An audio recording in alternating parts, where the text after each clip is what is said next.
بسم اللہ الرحمن الرحیم۔ دنیا بھر میں دیکھنے اور سننے والوں کو ہمارا سلام۔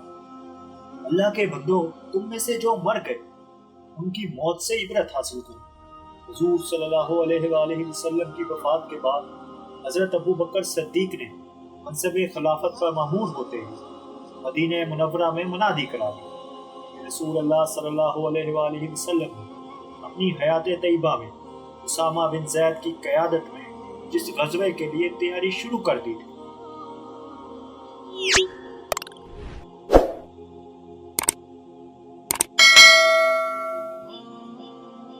اس کی تکمیل کے لیے کل صبح مدینہ سے باہر مکان جرف میں سب لوگ جمع ہو جائیں تاکہ وہاں سے اس مہم کے لیے لشکر روانہ کر دیا جائے۔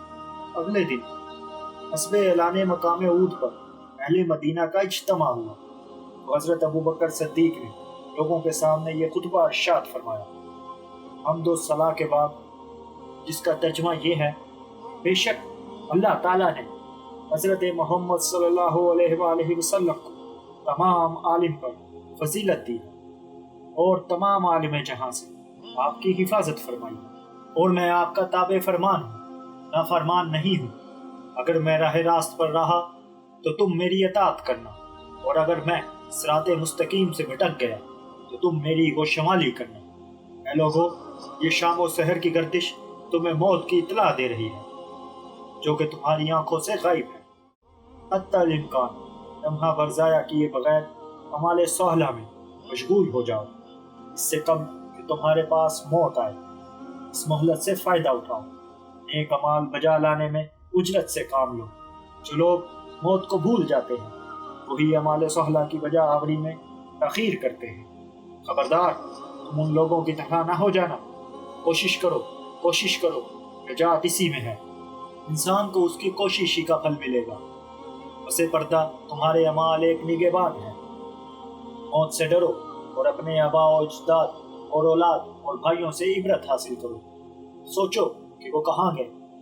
اللہ تعالیٰ وہی اعمال قبول فرماتا ہے جو صرف اس کی رضا کے لیے ہوتے ہیں، جن میں رعایا جو کہ شرک ہے کی آزمائش نہ ہو۔ اللہ کے بندو، جو تم سے پہلے فوت ہو گئے ان سے عبرت حاصل کرو اور فکر کرو ان لوگوں کے بارے میں جو تم سے پہلے گزر گئے۔ وہ کل کہاں تھے، وہ آج کہاں ہے وہ تندوکو سختی جابر لوگ جن کے رب و دبدبے سے سکوت اور جلات کا تذکرہ میدان جنگ میں زبان زد و خواص و عوام تھا۔ دنیا نے ان کو پچھاڑ دیا اور پیوند خاک ہو گئے۔